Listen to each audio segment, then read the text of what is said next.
My name is Steve Kumo. I've been a member since 1976, so 40 some odd years. I came into the company because my father was in the company in the 1960s and early 70s. That's how I got involved. In 1989 to 1992, I was captain of the Great Hill Hose Company. And 1999 to 2000, I was the chief of the Seymour Fire Department. And now currently I am the president of the Great Hill Hose Company. With us we have Pete Wolz, who's been a member for as long, way longer than me, and Albert Agello, who knows a lot about the early history of the company. The company was formed on October 29th, 1947, when we got our charter. We were chartered then for 50 members. And I think right now it's best that Albert chimes in here because he knows a lot of the early history, and what a lot of people don't realize is how a group of men did everything they could to create this company, and a lot of hard work went into building this company to what it is today. And I think a lot of people don't realize what kind of a sacrifice these guys made, looking back into the mid-40s through the 1950s. So I think, Albert, you can maybe start some of your memories. If I can remember them. Well, you want Albert Agello. I've been a member of the fire department for 50-some years, Jane? 55 years. I went to the first meeting this company had. It was in the cellar of the Grange Hall. And after about 2 meetings, they told me I had to be 18 to belong to the fire department, so I had to wait. And when I became 18 years old, I went back and joined the fire department. My 2 brothers were involved, and that got me involved. My dad was involved. It was a time of life when everybody helped everybody else, and so everybody was joining, and everybody, people that you can't remember their names now, but that they all were there when this all started, and it was just something great. That's all. It gives everybody a little help in running the state, the town, the town of Seymour, and it's all still going. Can you tell us how you got to be on this spot here? How you chose this spot for your firehouse? I think really the interesting story is earlier than that. Back in, I believe we talked earlier, 1945 or so. Yeah, I agree with Steve. The most interesting part to me is how this company came to be. A group of people decided that they wanted to have fire protection on this side of town. And they had a fight and claw to get permission to build a firehouse. Make an organization. They got the charter, they got permission, they got the charter. Agello's donated the property, which I don't know if you're aware of, but it's over by the Grange. There's a piece of property that we had the firehouse on. The members built the firehouse. Today you think about building a building, you don't think about people doing it. You think about hiring somebody to do it. At that time, there was no money. They built it. And it was small, it was tight. They ended up with 2 fire trucks. You couldn't take them both out the door at the same time, or you tear the bumpers off one of them. The members built the firehouse, and then they put an addition in back of it for the rescue truck, because there was no room on the truck floor they had a small meeting room downstairs, and after a period of time, they determined that we needed more space. Because the truck, like I said, the trucks, we couldn't drive the trucks out the door at the same time, because the doors weren't wide enough. How many men were you at that time? We've been 50 members almost consistently from that time, because like when Steve joined, he had to wait a year and a half to come in, because we were at our 50 members. He had to wait for somebody to leave before he could come in. And we have a lot of members his age that had the same problem. Matter of fact, because my father was a captain at the time, I got to cut head of two people who didn't make them very happy, but they happy. Yeah, I went through the same thing. But I joined because I was coming up here, I was building my house over on Tomlinson Road. And my father would go to the alarms. At that time, we had the alarms, you could hear them, the horns. And, you know, I'd go to the firehouse, find out where the fire was, we'll go with him to the firehouse. And he was told that I had to stop doing that because the insurance wouldn't cover me unless I joined the firehouse. So I joined the firehouse. Unbeknownst to me, it became a passion. My wife wishes I didn't do it, but I did. And I still love it. I still enjoy going to fires. I still enjoy putting them out and helping people. But then, like you asked about this place, we needed more space. So they started looking for land to buy. And unfortunately, at that time, there wasn't a lot of property on Great Hill that was for sale. I mean, they didn't want to buy a part of a farm, and there was no lots. We were looking at the water company property over on Mountain Road. And there was a lot of opposition to us building over there where the school is now. They didn't want a firehouse in front of them. They were more happy with the school.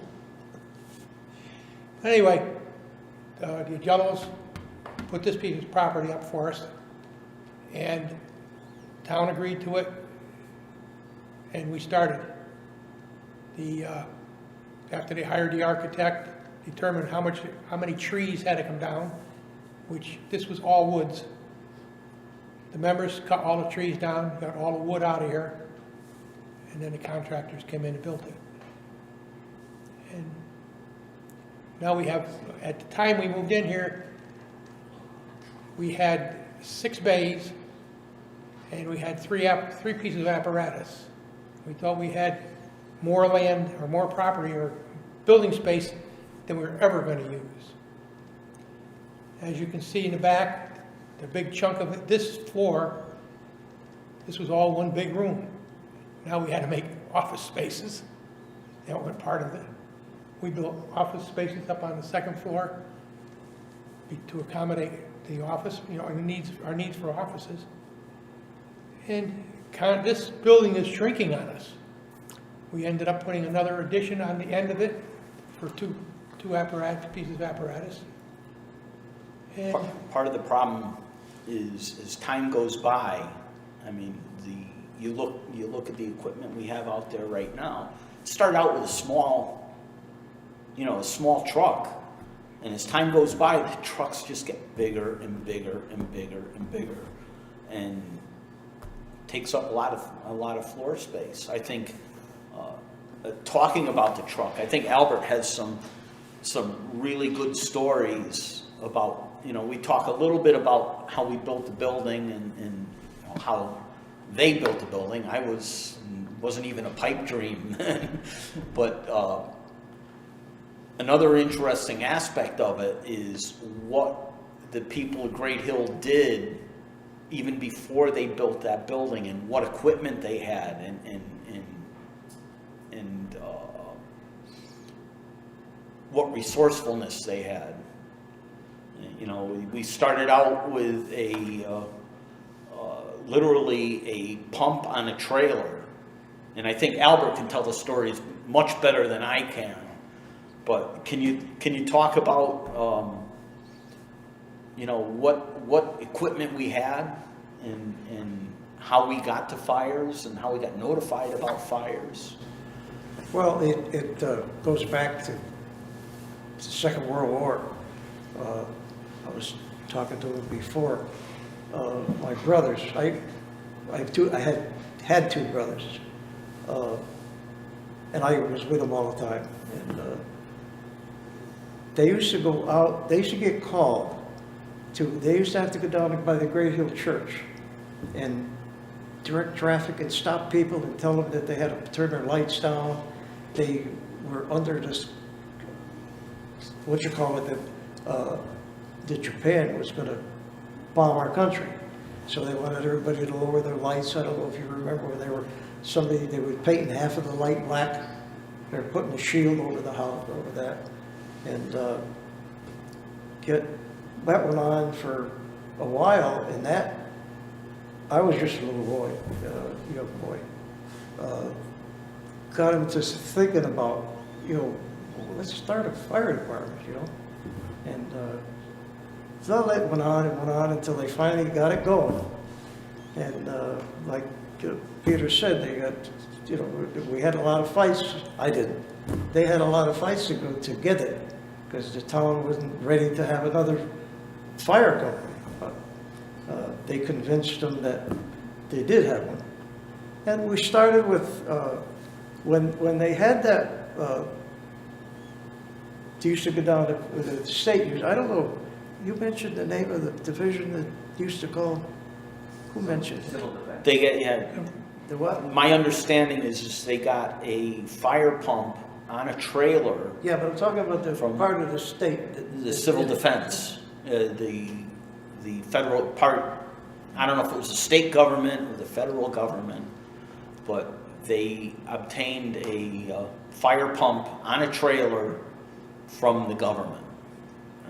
Where it came from really is here nor there. It's they obtained the pump in a trailer. It was a big pump for pumping water, and they gave it to the fellows for what they were doing during that war. And then they kept that, and they kept taking it to grass fires. Somebody would pull that, and then one of my cousins bought a brand new car, and he put a trailer hitch on it so he could pull that around, because it was a pump on its wheels. It was kind of big, and they had to find some way to move this from spot to spot. And so Bobby Rich has passed away now. He was my cousin. He bought a brand new Ford car, put a trailer hitch on it just to haul that pump. And they started the fire department, and they just kept pushing and pushing and pushing. And the town finally said, "Okay, then you're going to need another department." But they went around, and I don't know if you people were anywhere up right down in front of where the Grange Hall is. They dug a big hole in the ground, and they were doing this by people that allowed them to do it. They didn't just go do it. And that was water. That was their water. And they, on the other side of Great Hill, they had another one there. They built all over the place. Something that would give them water. For this, they could hook this big pump up to. And so that was, then there was a fellow that had a well drilling business over here, and they found a Ford pickup truck, a dump truck, an old 29 Ford Model T dump truck, Model A, I think that, that year. It said Model A. And they brought it over, they're going to make a fire truck out of it. Well, everybody thought that was kind of funny at first, but, Mr. Kordick he was in business, he was a well driller. And he took the truck over there, took the body off it, because it had a dump body on it, and took that pump, and took that off the chassis that was on, because that was on wheels, and put him in the back of that truck, and made a fire truck out of it. And that was the first fire truck that this company had. And I often, it's a 100-year anniversary parade, do you remember that one, Seymour? Well, it was in that parade, as the Great Hills fire truck. And I took pictures of them, I can't find them, but it would be very interesting to look at it. They played with that little Ford fire truck for a long time until we were allowed to buy a real fire truck. I mean, and then that it was put in that when that firehouse was built, and then the two of them were cute, looking in the doorway and seeing this big, beautiful fire truck, and then there's this little truck standing there, you know. But they outgrew that firehouse, is what the whole thing come down to. And they went looking for property, and they just couldn't find it. It was, you know, the property was, there was still a lot of farmers around. And I don't know how it came about, but somebody mentioned this piece of property, and we come down and we looked at it, and we really can't use it for anything, you know. And so they gave it to the firehouse. We gave them the first piece of that was next to the Grange Hall. We figured that, well, next to the Grange Hall was there, why not put the firehouse next to it rather than have all over the place, you know? And that's how everything was. But back then, in them days, everybody did what they could to help the other person. And if you wanted anything in your town, you had to give a little bit to get it. And if we were fortunate enough to have this piece of property that we could give to them, well, then give it to them. And they built the firehouse out of it. But it goes back to that, everybody help everybody else. And, I joined the firehouse. I went to the first meeting they ever had. And I think it's the second meeting, they told me I couldn't come because I had to be 18 years old. So I had to wait a couple of years before I could join the company. And but my two brothers were, my father was involved. He wasn't a firefighter, but because of his age. But that's everything but it could just come tell everybody else, and it all came to reality.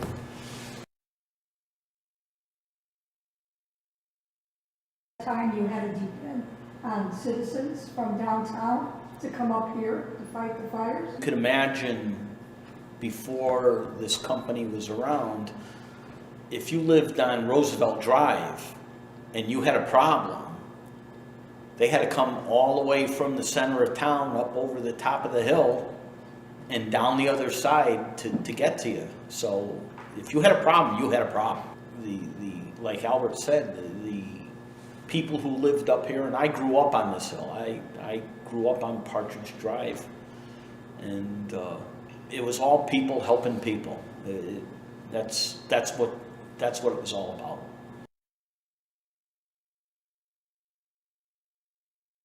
And a lot of farmers are involved because there were times that if they weren't milking cows and a fire whistle blew, they'd go to the fire. And you know, a person working in the shop at that time couldn't run out of the shop and go to the fire. So it made all the people in the area want to be part of it because it was kept going bigger and bigger and bigger. You know, when they built that building up there, and that was great. And then it kept getting too small for them now, so they're building and building, and then they started looking for another piece of property. But I think everybody who lived on Great Hill at one time was a member of the fire department, just because it was, you know, it was a place for somebody to go out and the guys go out and sit around and talk and, you know, what are you doing? What am I doing? What's everybody else doing? And it gave them an area to do something. That is like a club, and then it just kept growing and growing and growing until what it is today. I think one of the biggest differences in the fire department today and when I joined, there was no official training programs that you had to take part in. You know, I was one of the first people I think in Seymour, to go to Fire 1 classes. John Cronin talked me into it. The two of us took the class, basically so we can go back and teach the people in our department what was required. And from then, we became instructors, and then next thing you know, we're teaching all over. But it's, you know, we started out, I think the class was 80 hours when we took it. It's 180 hours now. That means you give up 180 hours of your free time to sit on your butt and listen to somebody tell you how to do it properly. Then you got to go to burn buildings and practice what you're taught. You know, you burn up old couches and chairs and make smoke so that it's similar to a house fire. And for some people it's exciting, for some people it's boring, but I think it's a lot of learning that has to be done. Because if you go into a place, you've never had a mask on, you've never had a bottle of air on your back, it's very cumbersome, and you haven't got any experience with it, you're going to panic. So you got to go to class to learn how to do it properly and what's expected of you when you're doing it. You know, one of the things that cracks me up is you always hear people talk about breaking windows to ventilate. You teach people, don't break the windows, because you don't want all that oxygen rushing in and making the fire bigger and stronger. You try to teach them, if you're going to open a window, open the window. Take the time to unlock it and open it a little bit. So it does get nasty in there, you can close it again. But they still, bang, bang, break windows. It's fun to break windows. But my father, like I said, I think I said in the beginning, I started because I used to go with my father, and then I couldn't go because he was getting yelled at because he's letting me come. And then I got involved with actual doing fire school, or not the fire school so much, but get involved with the fire department. And it just grows on you. You either really like it or you don't. Unfortunately, by the time I figured I liked it, I already had a job that was paying me good money. I couldn't afford to quit and go work for a fire department. So I kept both. A hobby is firefighting, and I had a job as an electrician, a lineman in the electric company. But I've been very fortunate. I had a very good life. I've had good experiences, and I really enjoyed all of them. From climbing poles to fighting fires, I've had a ball.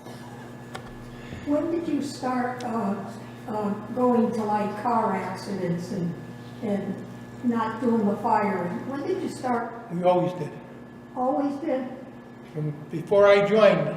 Matter of fact, one of my worst car accidents was on Squanick Road. Car coming up, I went with my father, and a guy came flying up Squanick Road. I think 3 people got killed, and when I got there with him, 2 of them were laying in the road, and bad. But we've always gone to car fires, car accidents. Now 90% of our calls are either accidents or CO calls. CO calls are Automatic alarms. you go because people's CO detectors detect something, or their smoke detectors detect something. Could be steam coming off the toilet or out of the bathroom. You don't know what it is. You get the alarm, you go. You find out what it is. If it's nothing, you explain what they have to do to fix it, and you come back home. If it's something, you fix it and come back home. I'd like to build a little bit on where Albert left off in the early history of the company. One of the things I'm personally really proud of is after, Albert said how they put the pump on an old Model A dump truck. Well, in 1949, they were able to, I want to say purchase, or actually they had built a brand new fire truck. And they bought the 49 Dodge from a dealer, did you say in Ansonia? He owned a Dodge dealership on Wakely Avenue in Ansonia. Okay. He used to live right up, that first house going up Quaker Farms, right? Mm-hmm. He used to live there in Okay. that house. So they purchased this 1949 Dodge truck, and then they took it to a company that's still in business today called Gowns Knight, and it's in Watertown. And they put a fire pump, it's got a Seagrave fire pump in it, and they obtained a body, a hose body for the back of the truck, and Gowns Knight built the truck up in Watertown and delivered it here. And the thing I'm really proud of is that truck is parked right out there right now. We still have it.